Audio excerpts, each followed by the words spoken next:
dengan efisiensi anggaran sehingga kita akan bisa lebih fokus. Karena selama ini memang kita sama-sama tahu banyak anggaran-anggaran yang mungkin kurang terarah. Pembaziran anggaran ini sebenarnya bisa direalokasi untuk kegiatan lain yang bisa lebih menjadi stimulus di dalam perekonomian. Kita kurangi FGD yang terlalu banyak diskusi dan bicara yang mungkin tidak ada follow up. Memang ekonomi syariah melihat efisiensi anggaran sebenarnya dari zaman Rasul pun bagaimana anggaran itu kan dikelola secara kalau kita bilang good governance ya.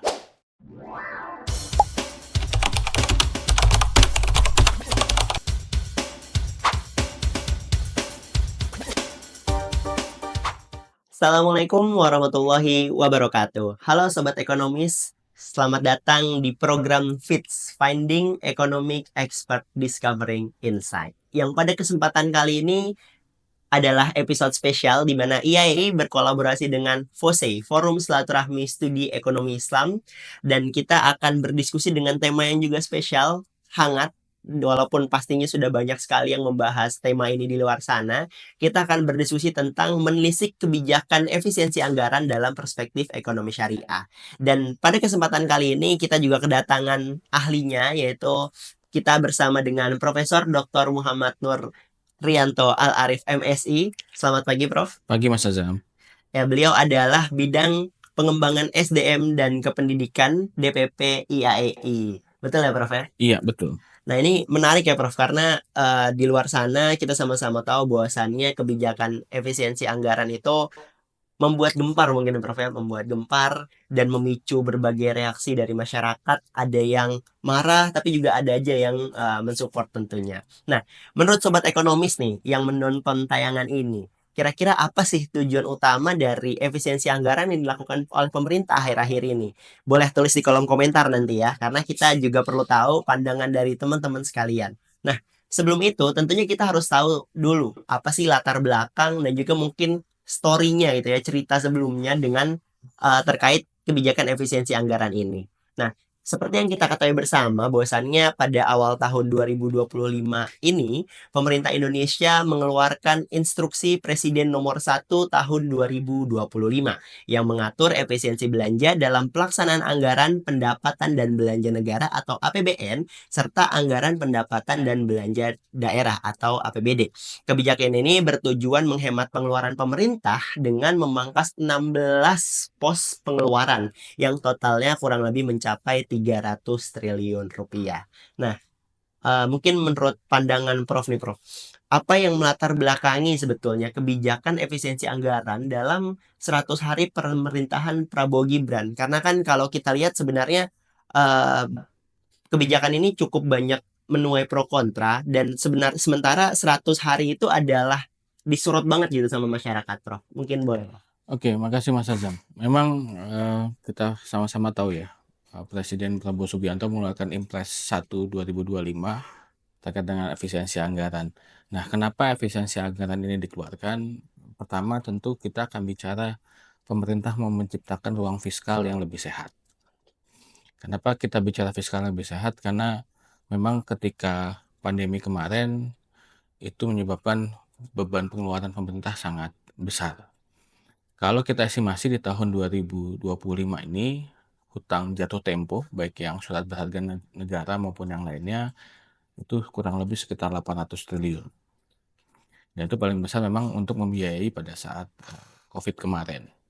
Kemudian di sisi lain, RAPBN 2025 itu kita diproyeksikan kan mengalami defisit anggaran sekitar 2,5% atau sekitar 600 triliun. Jadi memang cukup signifikan besarnya. Nah, kalau kita berbicara negara, sebenarnya kurang lebih akan sama berbicara seperti kita sebagai pribadi. Kalau dia sebagai pribadi, kalau kita kurang dana, itu kan pasti solusinya dua. Naikin pengeluaran atau menurunkan pengeluaran, menaikkan pendapatan atau menurunkan pengeluaran. Betul. Kan solusinya itu. Nah, kemarin kan kita sama-sama tahu undang-undang terkait dengan pajak kan bahwa seharusnya PPN 12% itu diterapkan di Januari 2025. Tapi karena pro cons di masyarakat sehingga akhirnya PPN 12% itu hanya dikenakan untuk barang mewah. Nah, itu menyebabkan memang pada akhirnya potensi kenaikan pendapatan yang tadinya harus diterima oleh pemerintah, akhirnya kan tidak menjadi diterima. Betul. Nah, akhirnya kita berubah di sisi lain, yaitu adalah menurunkan pengeluaran. Dengan cara apa? Efisiensi anggaran. Sehingga dengan efisiensi anggaran, kita akan bisa fokus kepada program-program prioritas pemerintah. Dua program prioritas pemerintah yang paling signifikan, satu adalah program makan bergizi gratis, dan yang kedua adalah untuk Danantara. Itu adalah yang sudah di-launching beberapa hari lalu untuk sebagai sovereign wealth fund-nya Indonesia. Nah, itulah kemudian dengan efisiensi anggaran sehingga kita akan bisa lebih fokus. Karena selama ini memang kita sama-sama tahu banyak anggaran-anggaran yang mungkin kurang terarah sehingga kita lebih bisa prioritaskan untuk program-program yang memang strategik untuk terutama untuk di Indonesia. Kurang lebih seperti itu. Oke, baik. Berarti banyak ya Prof ya sebenarnya yang melatar belakangi termasuk juga tadi karena apa namanya banyak program yang perlu anggaran besar bahkan ada dua program utama yang mungkin baru ada di zamannya Pak Prabowo dan Iya, Mas betul. Gibran ya Prof ya. Nah, berikutnya dengan kebijakan efisiensi anggaran yang dikeluarkan oleh pemerintahan Prabowo Gibran nih Prof. Kita sama-sama tahu bahwasannya kita sebagai orang yang mempelajari ekonomi syariah tentunya harus memandang kebijakan ini dari perspektif ekonomi syariah yang dimana kalau dalam konteks ekonomi syariah kita memandangnya dari sudut pandang prinsip makosyad syariah nih Prof. Betul. Nah, pemangkasan anggaran sebesar kurang lebihnya 300 triliun ini harus dipastikan tidak mengorbankan hak dasar masyarakat, terus juga terutamanya adalah sektor-sektor yang menyangkut kesejahteraan umum, seperti pendidikan, kesehatan, dan juga perlindungan sosial. Nah, kalau menurut Prof. Arif sendiri, Prof, bagaimana perspektif ekonomi syariah melihat kebijakan efisiensi anggaran yang mengutamakan pengelolaan yang lebih bertanggung jawab sesuai nilai Islam, dan mengapa ekonomi syariah relevan dalam menilai dampak berkelanjutan dari kebijakan ini?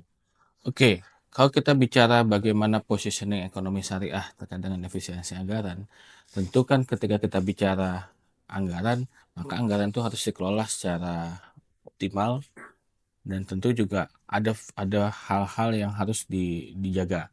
Pertama misalkan asas keadilan. Tadi disampaikan oleh Mas Azam kan bagaimana efisiensi anggaran itu tidak boleh sebenarnya mengarah ke arah mengkat hak dasar seperti pendidikan dan segala macam. Saya kira dari 16 poin efisiensi anggaran tidak ada satupun yang menyebut pendidikan. Nah, seringkali kemudian di level bawah ketika turun itu kemudian implementasinya suka berbeda dengan apa yang diarahkan oleh presiden. Jadi ketika kita bicara keadilan, maka bicara adalah ketika kita melakukan efisiensi anggaran, bagaimana efisiensi itu memang bertujuan juga untuk mengangkat yang di bawah supaya tidak semakin ketimpangan semakin lebar. Kedua adalah tentu maslahat. Ketika kita bicara maslahat, maka kita akan bicara mana yang menjadi lebih prioritas.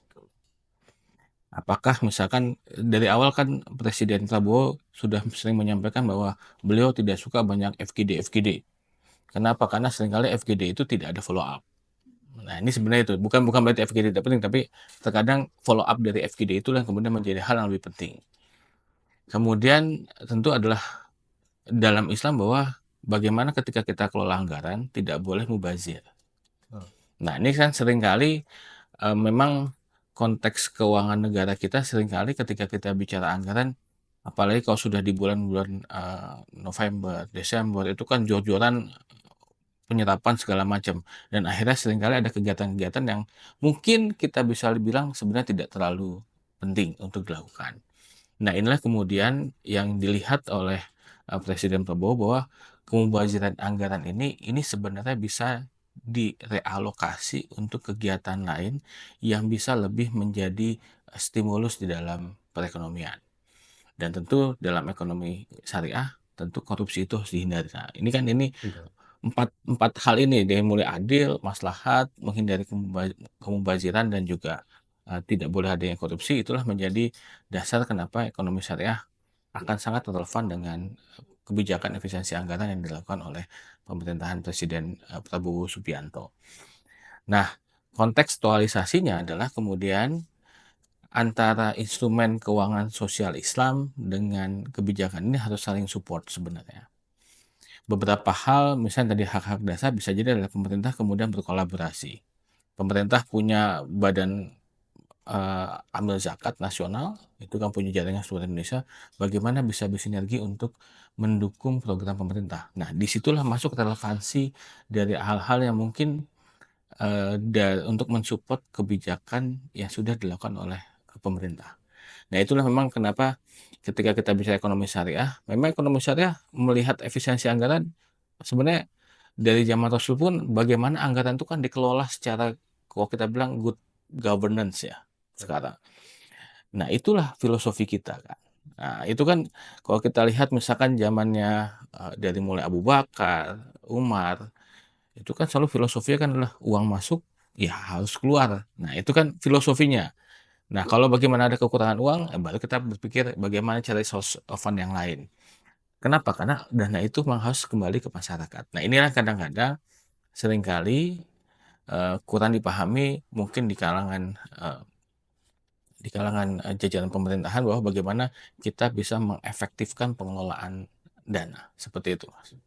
Oke, menarik nih teman-teman. Jadi sebenarnya niat awal mungkin atau rancangan awal dari Pak Presiden ini udah cukup bagus ya, Prof ya, Iya, berkaitan dengan efisiensi anggaran dan juga pos-pos nanti akan disalurkan kemananya. Dan juga kalau misalnya kita bicara berdasarkan prinsip makosyid syariah, kalau diterapkan dengan betul sebetulnya memuat 4 dari 5 ya, Prof ya. betul. Membuat 4 poin atau 4 prinsip dari makosyid syariah itu udah masuklah di kebijakan efisiensi anggaran ini. Cuma nanti bagaimana pelaksanaan atau eksekusinya nanti ya, Prof ya.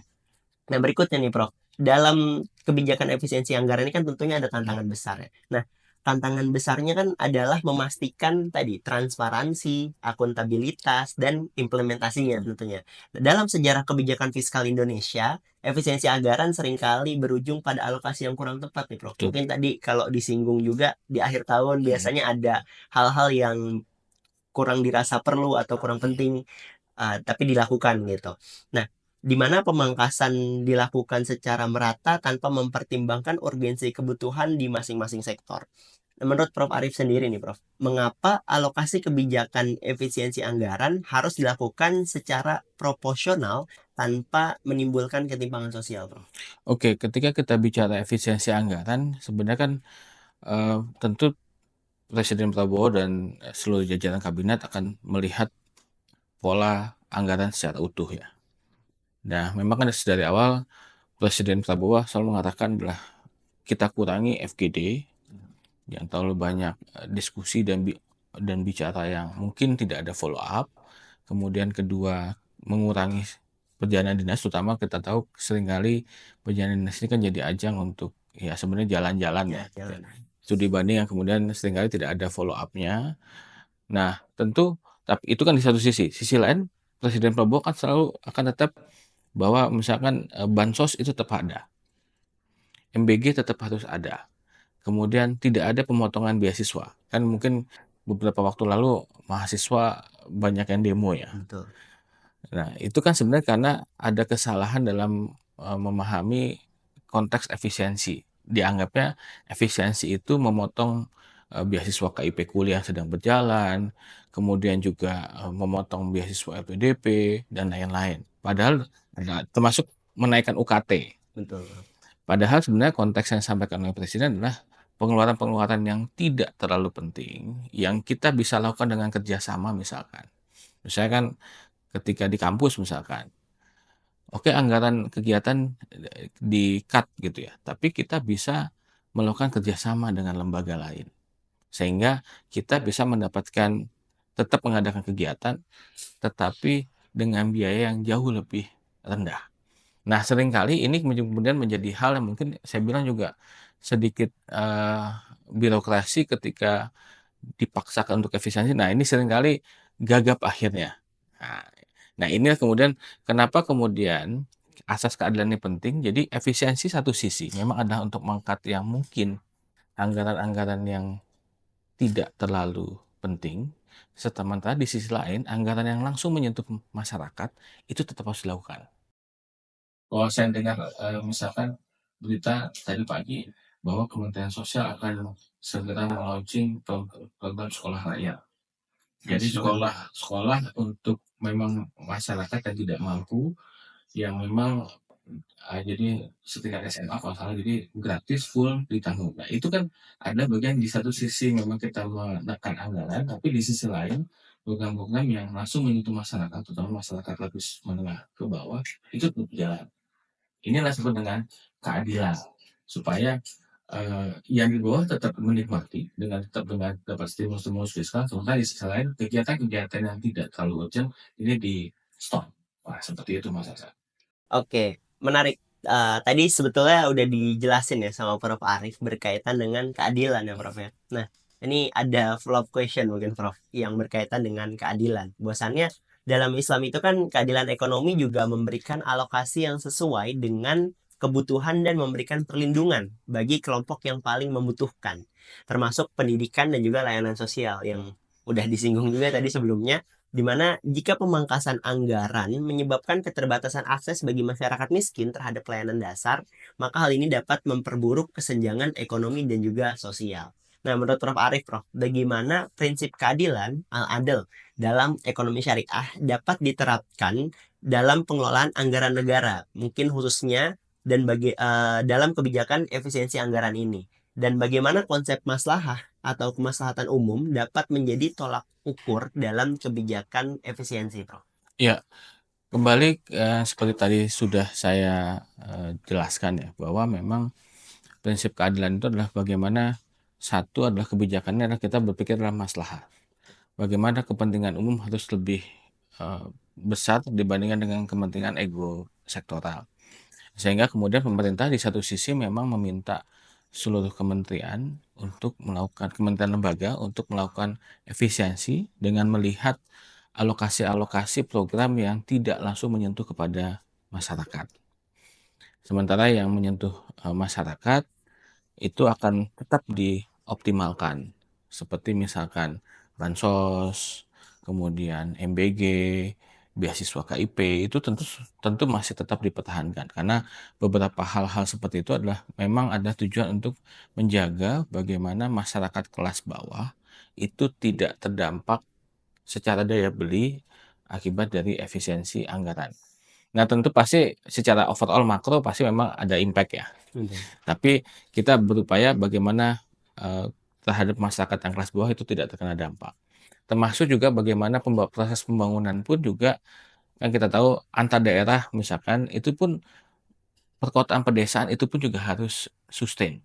Karena lagi-lagi Presiden Prabowo Subianto sekarang mulai membangun konsep adalah membangun dari desa. Nah, membangun dari desa makanya beberapa titik-titik di desa nanti akan dibangun ada suatu program-program tertentu yang mungkin nanti pada waktu akan di-launch oleh Presiden dengan dana desa yang dimiliki. Nah, ini tujuannya adalah apa? Tujuannya adalah supaya desa tetap bisa membangun karena kita tahu disparitas kota desa dan segala macam itu masih juga perlu diingat karena sisi lain ketimpangan pun dan memang majoriti masyarakat miskin banyak di pedesaan. Nah, dengan kita membangun desa tentu kita berharap desa akan semakin berkembang dan lagi-lagi desa akan lebih maju dan bisa mensupport negara. Nah, itu kan asas ketimpangan bagaimana supaya tidak terkena akibat dari adanya efisiensi anggaran. Seperti itu.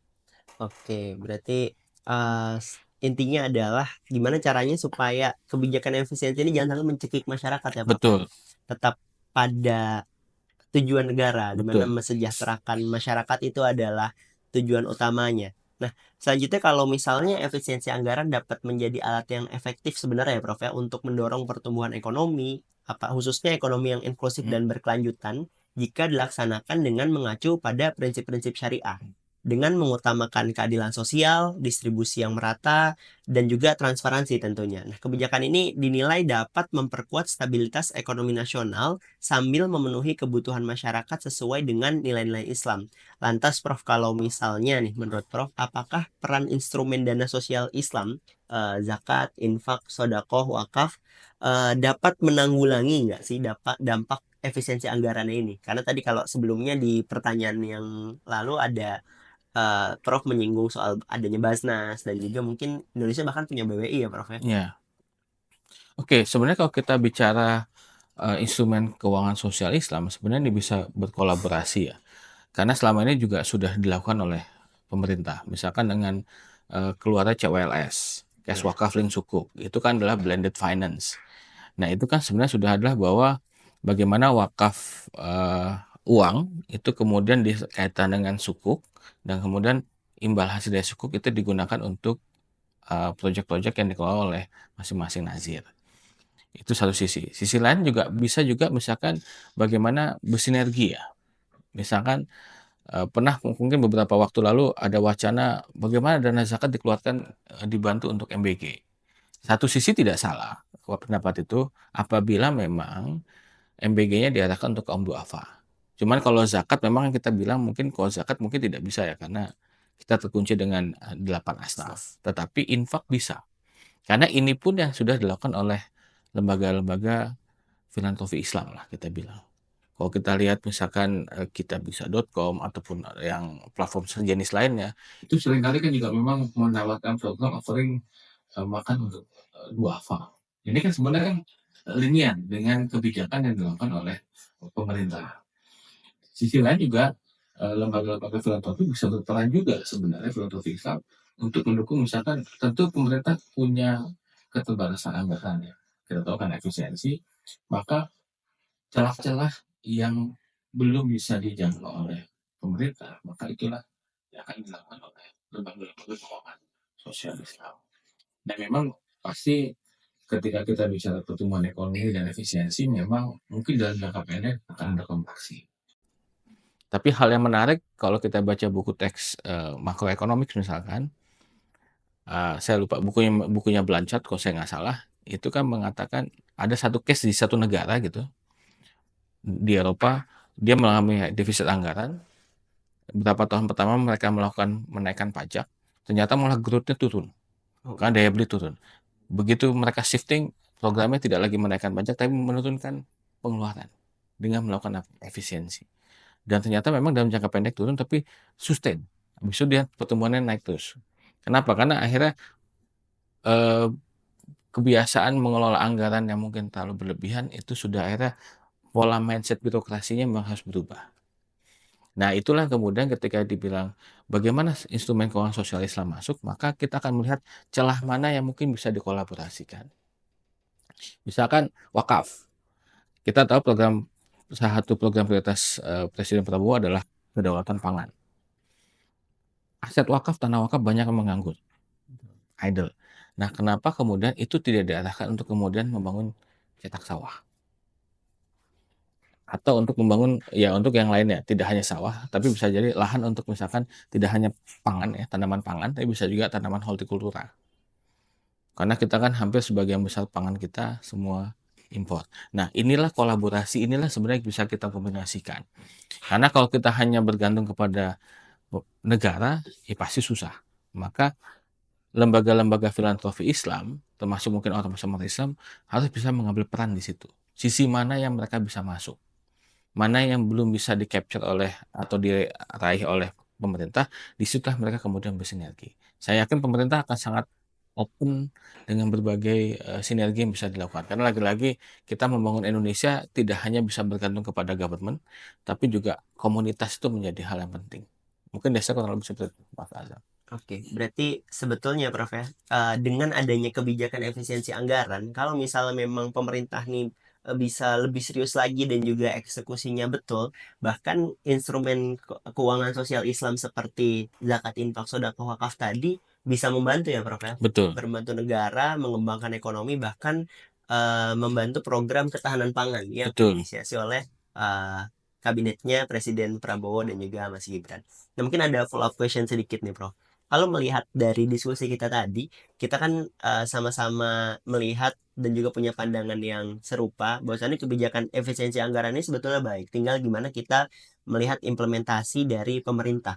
Nah, kalau misalnya melihat dari gejolak yang timbul di masyarakat, itu artinya kan ada miss atau adanya gap antara pemerintah dalam menyampaikan atau merasionalisasikan dari kebijakan yang diambil. Nah, menurut Prof sendiri gimana, Prof? Oke, kalau saya lihat mungkin ketika keluarnya Impres ya, 1 2025, kemudian memang kementerian kan langsung banyak yang sudah ini langsung kementerian A, B, C dipotong sekian sekian sekian sekian. Nah, ketika turun ke bawah itulah kemudian seringkali komunikasi publik ke masyarakatnya yang kemudian kurang pas.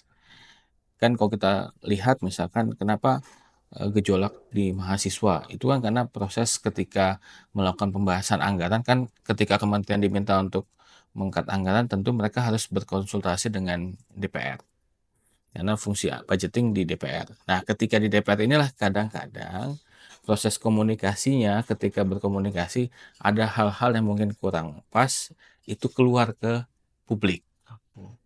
Sehingga akhirnya isunya akhirnya ya liar kayak kemarin bahwa beasiswa KIP ke kuliah ongoing akan dipotong, beasiswa UKT akan naik, kemudian tidak ada lagi bansos. Nah, itu proses komunikasi padahal kita sama-sama tahu dari 16 item yang dilakukan fokus efisiensi itu kan tidak sama sekali tidak menyentuh kata-kata pendidikan, kesehatan, dan bantuan kepada masyarakat. Bahkan kan pemerintah akan segera meluncurkan pemeriksaan kesehatan gratis untuk masyarakat.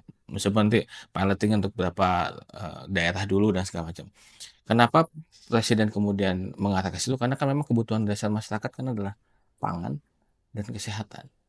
Nah, ini menjadi concern. Nah, memang kemudian seringkali muncul di bawahnya ini makanya pentingnya nanti adalah proses komunikasi publik sebenarnya. Bahwa kebijakan ini mungkin in the short term akan menimbulkan pro konspirasi. Terutama di kalangan birokrasi yang seringkali mungkin punya anggaran banyak, tiba-tiba anggarannya harus di-cut sekian T dan segala macam. Itu mungkin akhirnya sedikit kegagapan ya, kalau saya bilang. Tapi nanti ketika mereka sudah bisa beradaptasi, nanti kesananya pun akan juga akan jauh terasa manfaatnya lebih besar.